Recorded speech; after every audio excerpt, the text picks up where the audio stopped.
Thank you very much, Noor, and a very good morning to everybody here.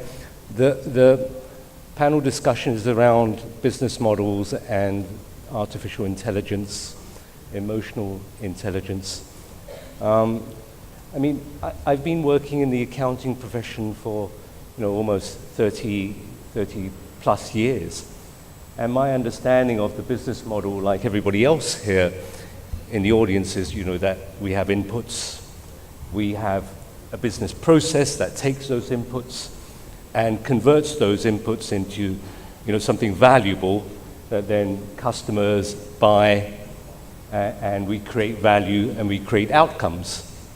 And all of this happens within an external environment which is regulated by laws, by regulations, frameworks, codes. But I suppose increasingly what's happening is that the customer that sits outside of the business model is also, like we heard earlier on, relying upon some form of artificial intelligence now to tell them what they should buy. So I don't really need a mobile phone. I didn't wake up one morning and say, I really need a mobile phone. But somehow, that got triggered by some artificial intelligence, which could be lifestyle, it could be inducing lifestyle changes. But then I had to go out and buy a mobile phone. So I want to hear something about the ethics in that. Why is artificial intelligence telling me what I need? And is that ethical? Just to increase commerce and allow Samsungs and Apple to sell more phones. So somewhere in the conversation, if each of you could touch upon that, why are machines telling me what I should buy? Why is my deep freezer, telling me how many frozen peas I need, or how many eggs I need? Because it's, the internet of everything, and it's joined to the internet, and it's telling me to go out and buy, more eggs. So, those are things which are artificial intelligence. But let's start off, the discussion is. And each of you, I'd like for the audience to think about really testing questions which are relevant to Pakistan. What are our biggest challenges? Just think about it. Our biggest challenge is youth unemployment. We've got a youth bulge, and there are many young people who are looking for productive jobs. How is AI and business models of the future going to create these scalable jobs? So that's one area I'd like you to think about. The other issues we have are maybe not so much for AI, but they could be around climate change and around water management. How can AI help us there? Economic growth. Well, if this is the fourth generation, how is it going to give us growth so that we can alleviate poverty? Those are the big questions. Starting off with Mr. Zuhair, just a question for you, Zuhair Saab, is around, business models of the future, are expected to be very technology driven, fair enough. Talk about robotics, and every time I say robotics, I think of, the Lost in Space type of robots. Is it really that? Or is it something else? Please carry on. Yep. And predictive consumer behaviors, like I mentioned, AI and so on. So in your opinion, which industries or sectors are going to be the early adopters in Pakistan, and why? Thank you. So I think, Arif, the early adopters in Pakistan would logically be people like the telco industry and maybe the financial services industry. It's the top of my head. Why? Because I think they have the ability, they have the data already at their disposal, and I think it's a matter of them moving on to the next stage, which is to say, how can we use this data to make predictive analysis, understand the customer in a better way, better fashion, and then try and address those customer needs. Having said that, I think we are slightly behind the curve. To use something from Asad Umar's speech, we have tremendous potential, But the reality is that we are a little behind on all of this. And I think the business models of the future will depend on data gathering, data analysis, understanding what it means to the business, and then shaping the business to address the customer in the end. What is very important for a country like Pakistan today is, obviously, we keep putting this out there. 65% of our population is below a certain age. They're young, they are millennials or Generation Z for that matter. I don't exactly know what that means, but very young people. And they're all connected. They're all connected, most of them are. The numbers are staggering. So you look at 164 million this month people who are connected on the mobile phone. For whatever reason, I'm the wrong person to talk to you about that because I feel very passionately about mobile phones and I've had a little bit of a hand in pushing them out there. But more importantly, 64 million of those people are on a smartphone. So they're actually able to literally look at the rest of the world through a 4-inch screen. So the world for them is no longer a round globe. It's a 4-inch screen and they have access to just about everything. So when you are in that situation, and to give you context, 64 million people is approximately 8 million short of the United Kingdom's population. 164 million people is substantially more than double the United Kingdom's population, and maybe almost 3 times or more of Germany, for example. So we're talking a lot of people here who have access, who demand a certain lifestyle, a certain understanding, because that's what they have seen in the rest of the world. And it is therefore very, very important for business in Pakistan to start adapting very quickly to that need, to those customers, because those are your real customers, not the ones, well, people like me sitting around on the stage who are at a different stage of their lives. But even us, we would like to be able to have access, to be able to be understood better, our needs as customers to be understood that much better. So I think it's very, very important that business evolve very quickly to address those issues. Thank you, Zuhair. Now let me turn to both Saqib and Zishan at the same time. We've heard from Zuhair talk about customers, these 64 million customers who are connected online, on the grid, millennials. Earlier on I mentioned that the business model has in the center the business process, human, machines, or processing inputs into outputs and outcomes. So my question to Saqib first, and Zishan, if you could also build on it, is how are those businesses, your clients, transitioning that process box into, business models of the future using AI, as well? Okay. Thank you very much, Masood, and very, very decent question on this portion. I think when I started on this journey, that what is this talk all about, and I will touch the first point that you mentioned was about artificial intelligence and emotional intelligence. Both these phenomena are always there. When we were not part of this generation at this point of time, we always have the means and ways what kind of information is available to us. And as Zuhair Saab rightfully mentioned, what has changed in this era is that we have all this set of information available on our mobile sets or any other means where we can access them all the time. What has changed over time over here is that we need to make the right decisions at the right time. All the decisions that are done on a personal front or on a professional front or on a company front always require the right set of data to be available for you so that you can make the decision, the best decision for yourself or your companies. What the AI and the emotional intelligence has done with us is, but in terms of AI, we are able to get the right set of information which gives us the right data points which are available in our ecosystems. And what Yusuf Saab rightfully pointed out, that what is required to make a certain environment and certain decision making and a certain business process moving is, you need to know your ecosystem, what is happening over there. You need to know what is the pain point or what is the problem that you want to solve in that ecosystem.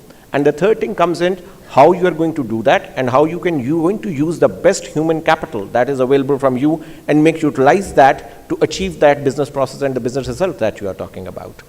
Now, what has happened over a period of time is that we have got the right set of data, and that's what has reached the people at the right point of time. But the emotional intelligence that is required to be done along with it, and the passion that is required to be done, is still to be linked with this artificial intelligence.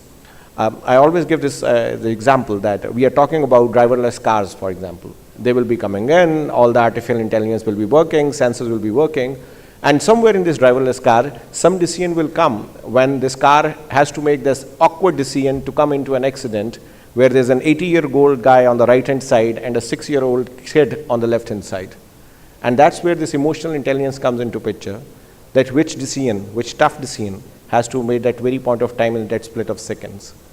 The artificial intelligence and this emotional intelligence, we are evolving that path at this point of time. I agree again what Zohaib sir mentioned, that we are behind the curve for the moment.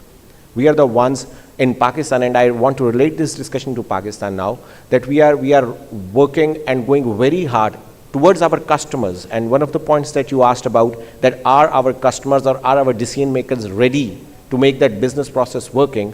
Yes, they are going in that direction. At this point of time, I see majority of our customers and majority of the people who are part of our ecosystem who are developing these things, asking the question to ask, what is required at this point of time? What information that you can provide me at this point of time to make the things working, to get the decisions rolling? And I think we are exactly reaching that point of time. And I think we have the right set of people and right human capital in Pakistan and the millennials to make the best out of that one as well. Thank you, Saqib. Before you answer, Zishan, also think about, the fact that we have, 100 million young people, and we have artificial intelligence, and Saqib just mentioned driverless cars. Yep. Driverless cars, aren't really going to help those people who are driving Kareems or driving taxis here, are they? It could result, if we say to ourselves we're behind, let's adopt driverless cars, potentially you're going to make redundant a lot of drivers. So that's not suitable, is it, for our economy? So how do we pick and choose? If you could touch upon that at the same time, how do we pick and choose the technology that's right for us? Well, I'll try to answer from the recent question upwards. I believe, this example has been. I positively do not need that dramatic introduction to my response. So, if you can. Down the music, please. It's a bit of artificial intelligence. Artificial intelligence going on there. It just decided to give a dramatic intro to the response. So I believe that this question, this ethical question of choosing between an 80-year-old lady or a 5-year-old kid, it's been repeatedly cited. I'd like to go, give you an example when the world was recovering from the chaos of wars, when the countries sat together and came up with the Geneva Convention. So there were certain questions that were, reconciled upon between the countries, that okay, we are not going to go into torture of prisoner of war, and things that principally were aligned between the countries. So if we talk about ethical dilemmas coming out of the artificial intelligence or the new technological advancements, I believe it's just a matter of the countries sitting together or a forum coming up to a consensus and giving out a standard set of rules to follow. What is going to be more tricky is that an artificially intelligent sales solution is not manipulating the customer in a one-to-one relationship. We all know that you have bots that can chat like human beings in order to provide services. But what if you have a salesperson, an artificial salesperson, initiate interacting with a customer and manipulating based on their personality type into buying a product or actually getting a service or getting into an onerous contract, otherwise they would not want to enter into. These are much finer points which are the ethical dilemmas, and I believe they could not be answered, because at the end of the day, capitalism has to prevail. Businesses will look after their own best profit motive, and there's nothing wrong with that, getting profit. I think what we are going to be coming out of as a response as a society is something like standardized protection rules. For example, when the mobile phones were new, every company was making their own charger. People were locked into their own charger. Somebody in the European Union said that no, that's not right. You need to have a micro USB, which is to be standard, to be developed by everybody. So we're going to have to come up with then finer set of standards which need to be implemented by the businesses, and then countries are going to be monitoring that who is taking care of the personal interest of my customers in the best way. That's one thing. Quickly touching upon your second part, AI, you automation. made a point. I just want to cut in there because you made a really important point around technology and ethics, because you said, there's nothing wrong with capitalism prevails, but a lot of the 2008 financial collapse and the crisis that impacted the world, and Pakistan also to some extent suffered from that. And if you go back even further to what they used to call Black Monday, where automated selling systems within the capital markets, which were really programmed on when to buy and when to sell, those machines automatically went on a selling spree. So let me ask this question, just to bring in Zuhair on this, and then I'll come back to you, Zishan, is that when boards sit down, and you are on many boards, when boards sit down and are faced with return on investment capitalism, where do they draw the line in terms of using technology to expand return on I and maybe sacrificing, that value creation on non-capital items,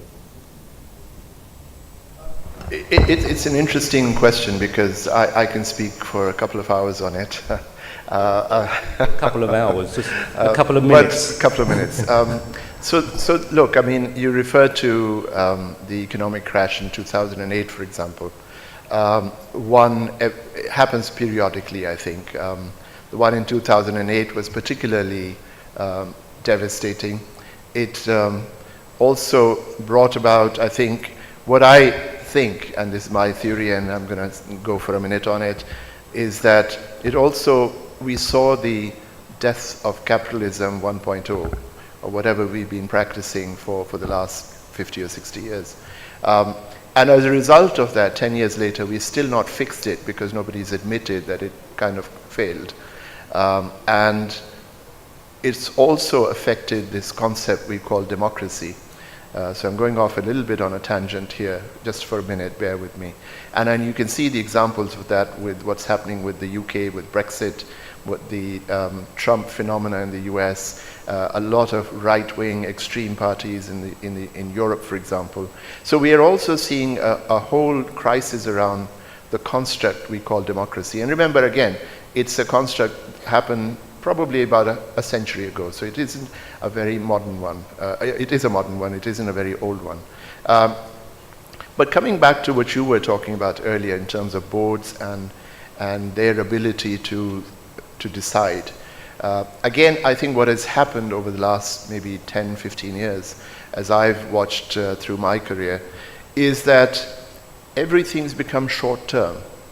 So while, as a lot of speakers said this morning, a lot of what is the future is being able to see over the mountain, around the corners, and being able to envision that as a leader and then make the appropriate decisions in terms of investment, in technology, in terms of people, and to be able to cope with what's coming, let's say, sitting now in 2025 or 2030 and beyond.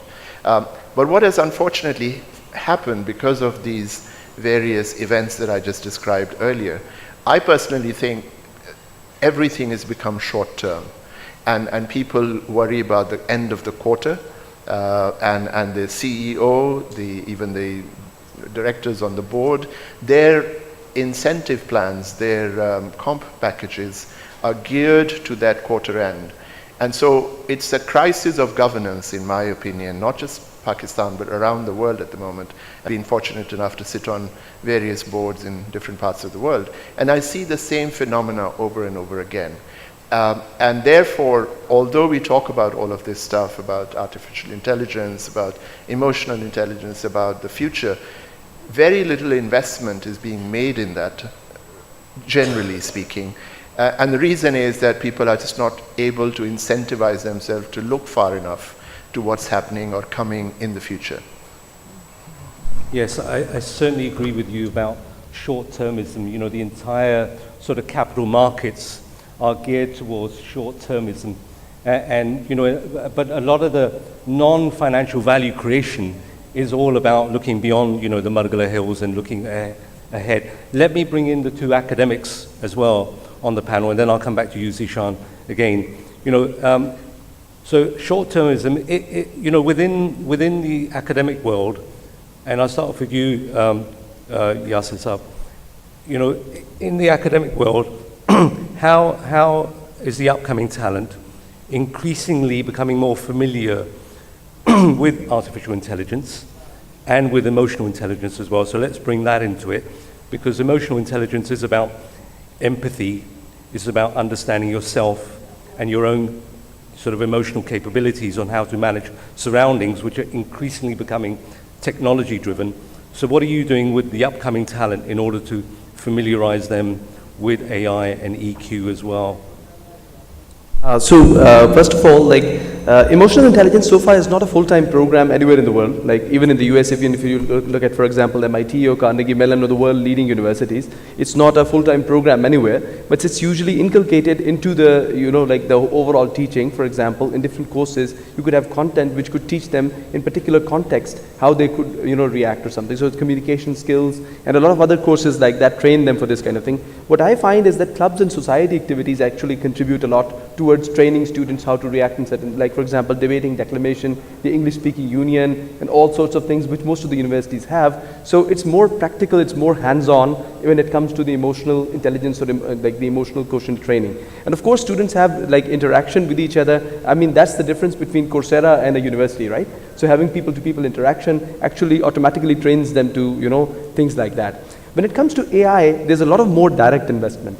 There are a lot of direct programs coming in. For example, MIT just announced recently at the end of last year, they announced that they're making a center of computing and artificial intelligence in which they'll put $1 billion in the US. Now this is just MIT. So, you know, Forbes, for example, just recently published an article in January 2019 in which they predicted that the global GDP contribution of AI alone will be about $15.7 trillion by the year 2030. Right? So, and they're basically talking about whether the US will be the market leader in AI or whether China will be the market leader in AI, because both of them are putting crazy investments in it. Now, when they put crazy investments in it, it's not just like, you can't just put them in the industry, you have to train the appropriate people to, you know, program that AI, right? When they come to the companies, so they have to have the background knowledge so that they can actually implement something. In Pakistan also, we have initiatives of artificial intelligence, like the program of robotics and intelligent machine engineering, or the Department of Robotics and AI, which I'm heading. Now this was started, we started offering degrees back in 2011. So in the beginning, of course, people did not see, people probably thought that it's probably something very much into the future. But when the students started coming out, they started going into the industry and their impact was seen. Now it's a very popular program. I mean, we have more than 10 times the number of applications as the number of seats we have right now. So it's very popular.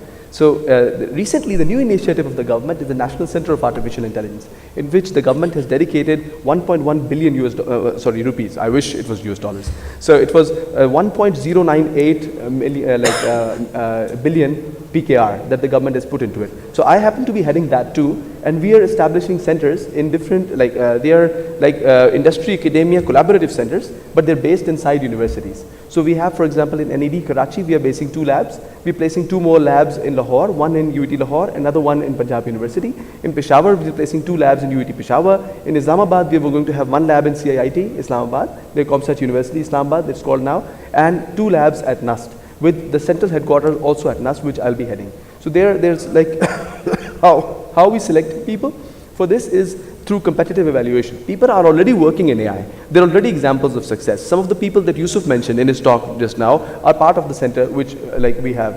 So the government, through competitive you could say, test of how people are performing, picked up these successful PhDs out of the university, so they already have a track record of success, and including projects in financial AI, by the way. And then we've decided to put these 9 labs together and make this a national center. Okay. We hope to launch the first program, formal program, by year 2020. Right. For 2020, we'll be launching the MSN PhD in AI. Thank you, thank you. So let me also ask you, but with an added sort of piece, Priya, in the sense that, you know, if we're creating all these programmers and all these people who are going to do coding to create robots and to create artificial intelligence, you know, they're sort of, in my mind, they're sort of very nerdy, geeky people, you know, who are sitting on their own all day, you know, not interacting with other people.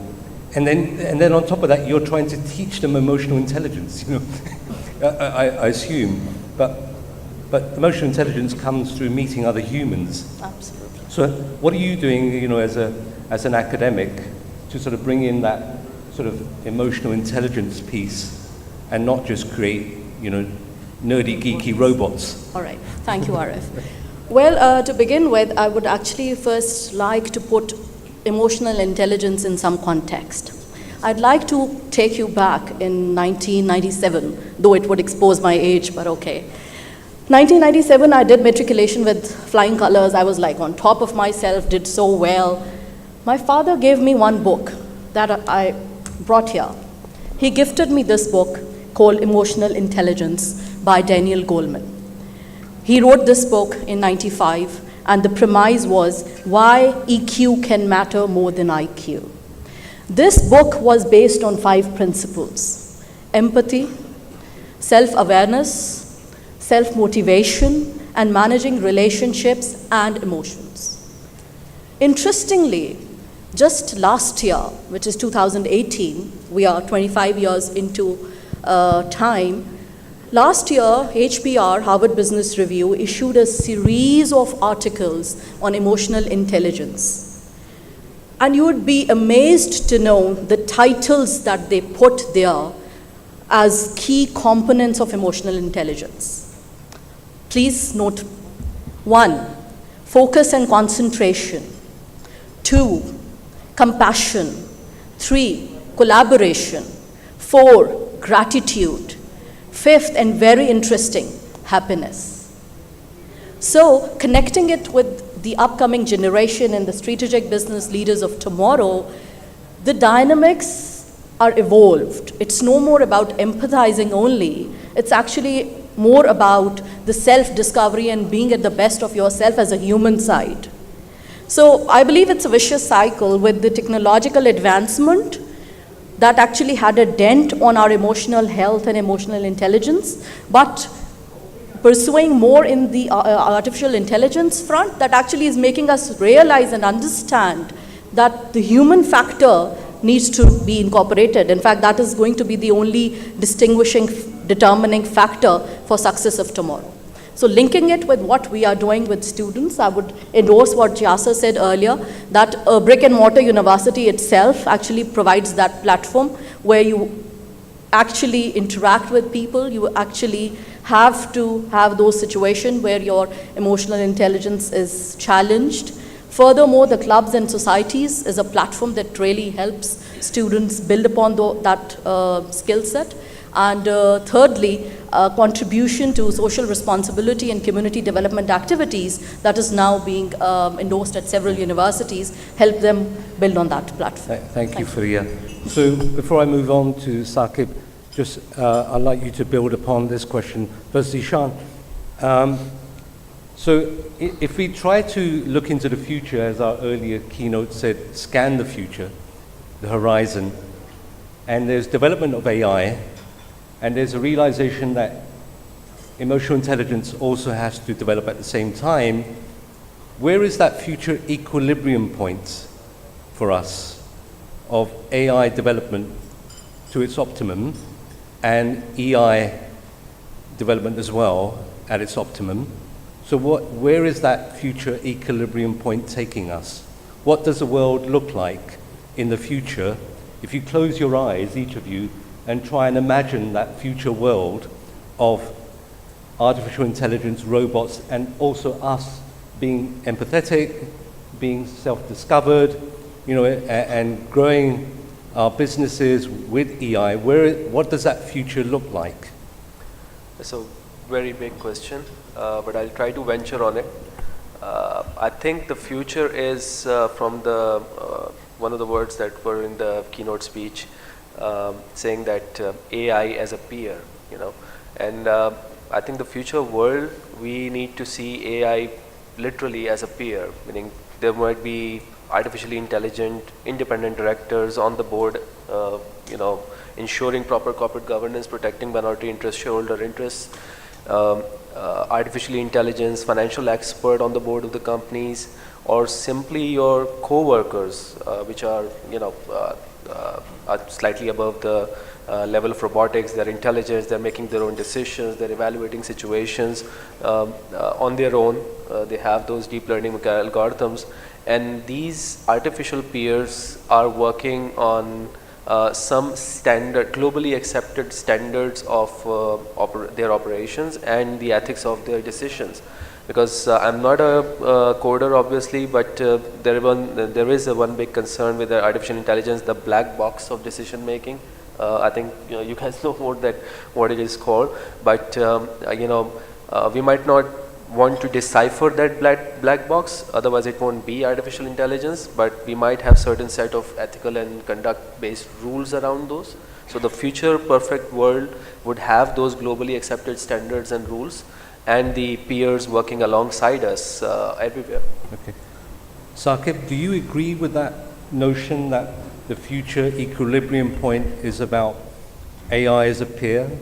Is that where our emotional intelligence is taking us? For me, it's like showing respect for machines and their thinking. Is that the future equilibrium point? So let me give you, with a very interesting example, the answer of this one. And you touched the topic of these, all these firms talking about the quarters and how results have to be achieved within that quarters. So I give you a very practical example that happened with me about artificial intelligence. So we all, like all other companies, we are working in a very quarterly focused company. The results has to be achieved in that one.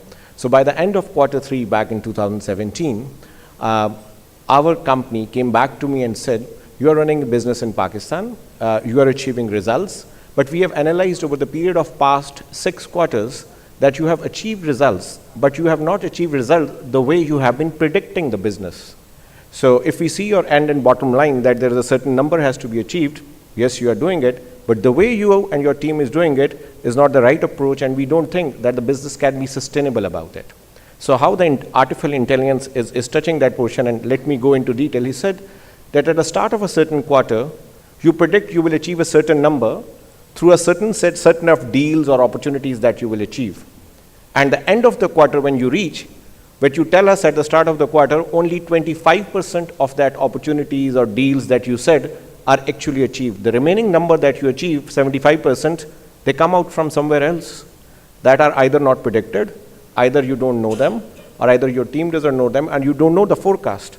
So if we have to achieve and judge you with the end results of the numbers that you achieve, we will give you full marks on that one. But if we see in the longer run that how this business needs to be controlled and how the results has to be achieved, we will question you and your team's ability to know and predict business. And they further told me that even what you are telling us in next quarter, we are sure you will achieve your number, but the ratio that you are telling us and the way you will achieve it, that will not be the way that you are telling us. And that's where we came up, and that's where we changed the game over there. We took that artificial intelligence, we took those data points, and we realized the system was telling us right. We never realized it, that our prediction of the business in the respective avenues, we took those things and we achieved our predictability in a better way, which at the end result made a much bigger number for the company, for overall for the business. That's how artificial intelligence is helping us in achieving those things. And that is one very practical examples in our day-to-day lives as well, that where we can use the data points of our history and past, and we try to improve the things from there. And that's how the impact is coming in. Zuhair, is that right? I mean, can artificial intelligence tell us the how and not just the why? Yes, I think it can. I mean, look, it's based on obviously intuitiveness, algorithms, etc., gathering a lot of data. So it can tell you how as well as why.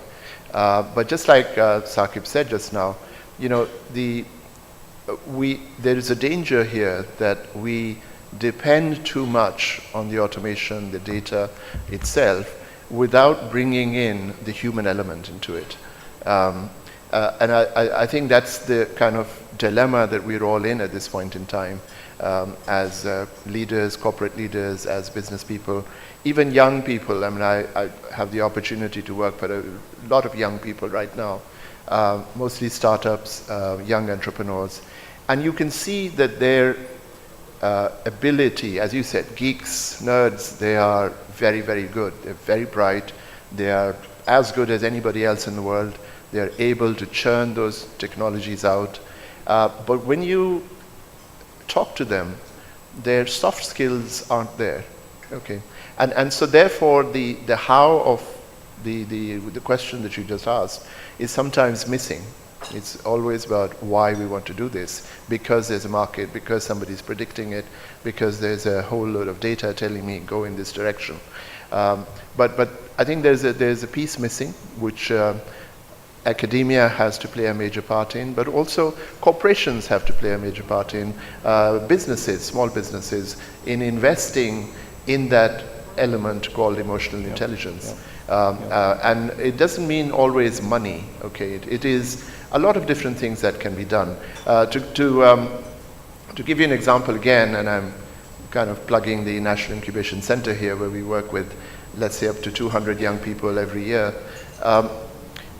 Apart from teaching them the basic skills of modeling and business planning and building a business and building a product, we run courses in emotional intelligence. We actually require them to compulsorily attend those courses. But more importantly, what we also do is, driven by their own societies, there are book clubs, there are tea parties in the evening. Tonight, if you are interested, there's something called the drum circle, where everybody beats the hell out of a lot of drums and lets out a lot of steam. But I think that's part of emotional intelligence, and the training behind it is to be able to be more human, be able to relate to the next person, the talk about empathy, about collaboration, about being able to understand what the other person requires from you. I think all of that is still a very important part of doing business and conducting life. Apart from, obviously, the geeky part of it. So I'm going to bring in the audience now, because we've had a chat amongst ourselves. I have to attend one emotional... So can we have a round of applause for Mr. Saqib? He has to leave for an urgent meeting, so let's just... Thank you.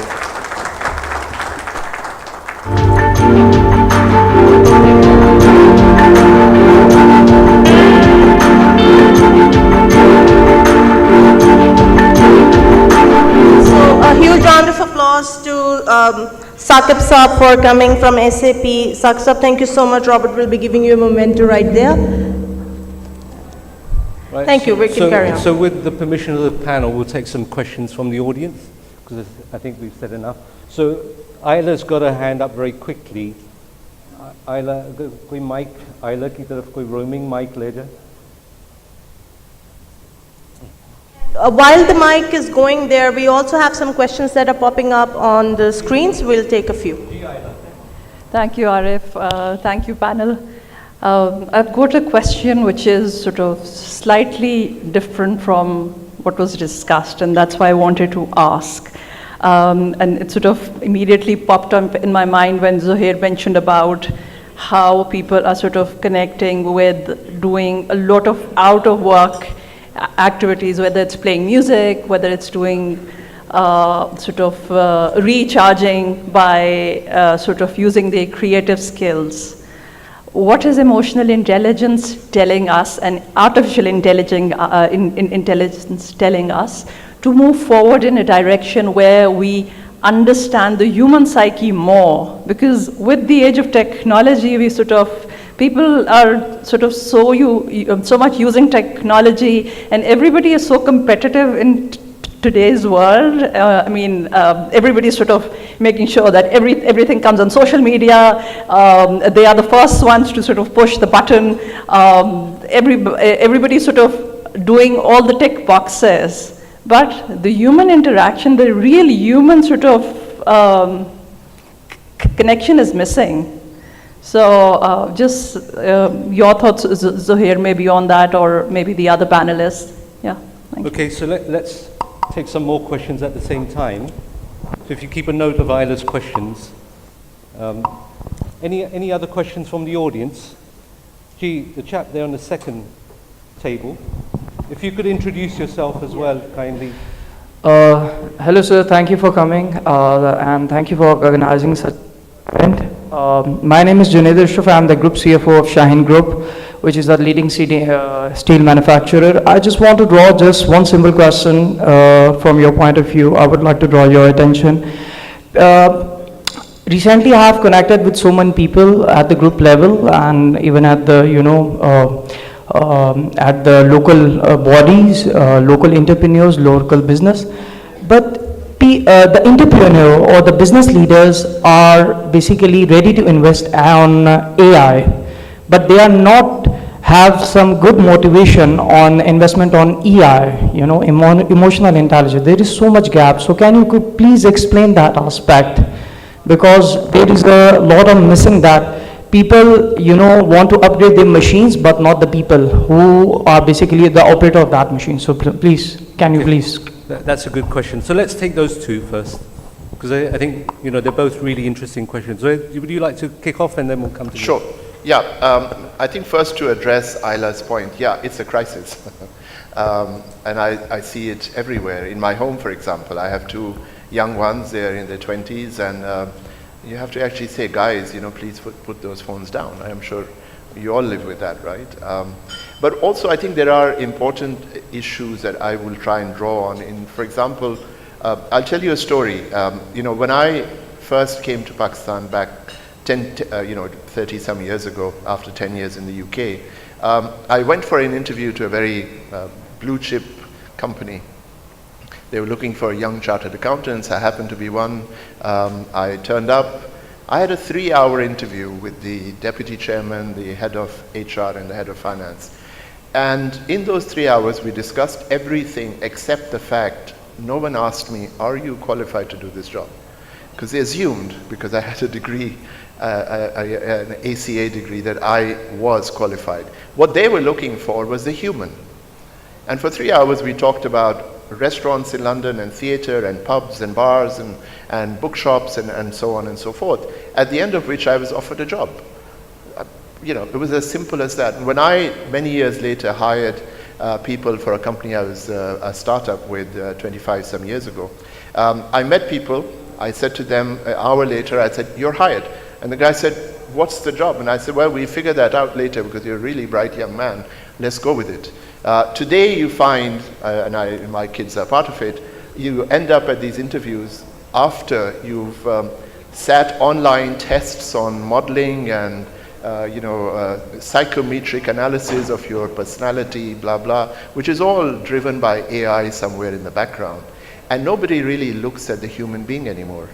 And I think that's a huge danger for the future because to take what you've said, Isla, to the next point, is we are right now almost in a danger of training a lot of very whiz-kid young geeks, which in 10 or 15 years' time will have absolutely no idea how to manage the human capital that they will be responsible for. And something that Asad Umar mentioned, and I think Yusuf said, you need to develop that part of emotional intelligence. And I think I may be answering a little bit of the other gentleman's question here as well, is that not enough investment is taking place in the EQ part of the equation at this point in time, and Pakistan especially, but worldwide. And again, it is incumbent on leaders, fathers, mothers, teachers, professors, everybody, to recognize that this is happening and that we need to take urgent steps to make sure that it changes. In the old days, I spent a lot of time in the United Kingdom, so you had people coming out of an Oxford or a Cambridge or whatever with a degree in humanities or classics, and then they became successful investment bankers and corporate leaders and so on. And you'd think, how did that happen? Because in today's world, if you haven't got the modeling skills or the mathematics degree or whatever else that they require, or an AI degree, you will not be hired. And I think it's a crisis again of moving the pendulum going too far to the other end. Please, don't look at me as an old man who thinks all of this is crap, because I love technology. I think it's the future is got to be the part which drives us into the next century and beyond. But you must never let go of that EQ part, the human being in the equation. So talent remains very important, attitudes remain very important. Correct. Zishan, perhaps your take on the Shaheen CFO question around, too much is being invested in AI or technology, and less is being invested in EI. As a Deloitte consultant, would you agree with that? Or would you? Yes, a lot of because in Lahore panel discussion, I also mentioned that investment in people is the need. And when we say people tend to sort of decipher it that, okay, it's the worker level, the non-managerial staff that needs to be invested in. Investment in the managerial staff and the leaders of different heads of department or units or organization is also very much needed. Because if we want to inculcate a culture where human beings are respected and treated fairly and equally, investment needs to be done on managerial and heads of department level as well as the non-managerial. Just to quickly touch upon the first question that was posed, I have a different take on that, that perhaps in some way, form or manner, we need some breaks from social media as well. Not permanent, but temporary. Because the point that was said that a lot of people are spending more and more time online and less time with human interaction. So perhaps there is a need that we have some sort of like a holiday from social media, perhaps a weekly one. I'd really appreciate that. I'm myself hooked. I think this sort of thing which enforces a break from social media might also be welcome, although it will be a controversial move from a political point of view. So the last question, I'll put it very briefly, is about, the prediction is that in the future, 80% of the jobs in the accounting profession will be automated. That effectively 80% of the accounting profession is predicted in its current form to be redundant and replaced by artificial intelligence. So what is your message for the accounting profession? And perhaps I start with Freya and then go down. I'd actually say that we should be open to embrace the change, but embracing the change with our heart intact, with the human side of us in place. I would like to quote from Robert Kipling. He said that when this first industrial revolution took place, and he said that about machines, that machines are children of my mind that were born on the deathbed of my heart. So I actually wish that we prove this wrong in times to come. Thank you. Thank you, Freya. That's a very nice quote. Thank you. Zishan, very quickly. Yeah, very quickly. As a chartered accountant, I'm obviously following that research very closely. That 80% of the account, and I said that in Lahore as well, that yes, automation will remove, eliminate a lot of jobs, but there's a degree of caution over there, because it's not that accounting profession will suddenly become automated. The standard development process is a continuous process. In the last 15 years alone, we have seen a process that goes into discussing new developments, thinking the accounting implications of those development, and coming up with the standards. So the human side is the thinking part that will never be eliminated, because in order for something to be automated, you need to know what that something is and how it is evolving and changing. So a lot of jobs will be eliminated, unfortunately, for the accounting profession, but not entirely, because the profession does require the human mind to continually study and develop standards and treatments. So the accounting profession has a lot to do in terms of looking into the future and getting ready for that future change. Dr. Yasser? So the first thing to understand here is why automation, artificial intelligence is coming into these jobs and why they are being replaced, right? So the thing is that we have seen with the Lehman Bank crisis and so many things happening that, even with AI in the beginning, the decision making, the standard for good decision making was making the same decisions as humans. But later on, people started understanding that there are scenarios in which humans are not equipped or not able to make the right decisions. For example, we've just done a project with some universities in the UK, University of Salford and University of Manchester Metropolitan, and they gave us the data of around 1,139 banks, in which we had more than 12,500 samples, and we did a survey of how you could predict bank failure. Right, 34% of the banks in the data set, the banks in our data sets were actually failing banks, right? And we were able to, increase the accuracy, the predictive accuracy to 91%, which is much more than, the earlier done standards. So with the Lehman Bank crisis and all that happening, it were humans in that place, who could not hold the investments, and they were financial failures. So you as a human, when you put in an investment in a bank, would you be more concerned about, whether a human is handling it or whether a machine is handling it? Or would you be more concerned about whether your investment is safe and whether your money is in safe hands?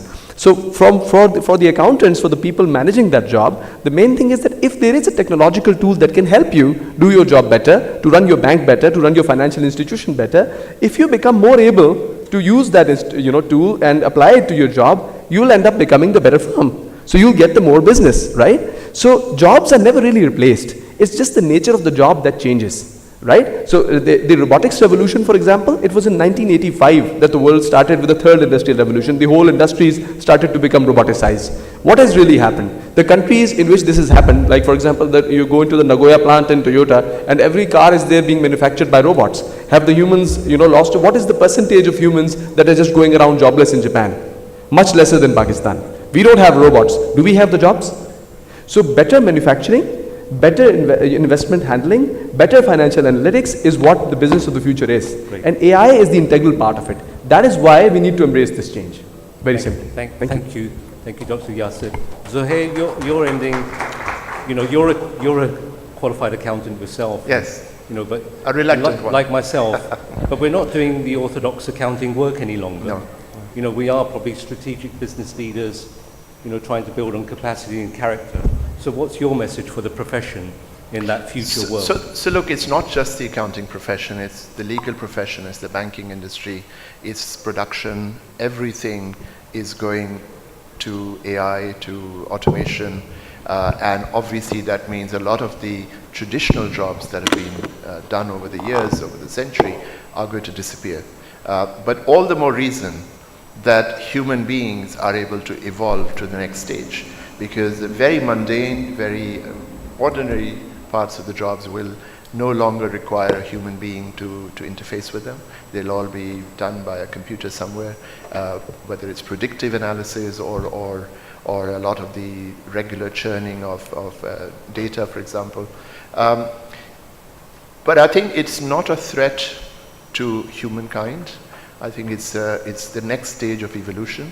I think it means that human beings are able to evolve to being more human, more practical, more empathetic to others, and also it gives all of us the opportunity to dream the next dream.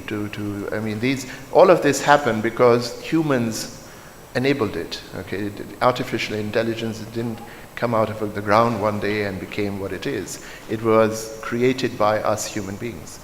So what it does is it tells us that the human being is a very, very evolved species in the world, and what we need to be able to do is now to engage ourselves in the next phase of humankind in developing character, developing the vision, developing a whole new world which is focused more on inclusion, on addressing the issues like poverty and other such big issues that we've tended to be blindsided by because we're too busy pursuing the current dream, if you will.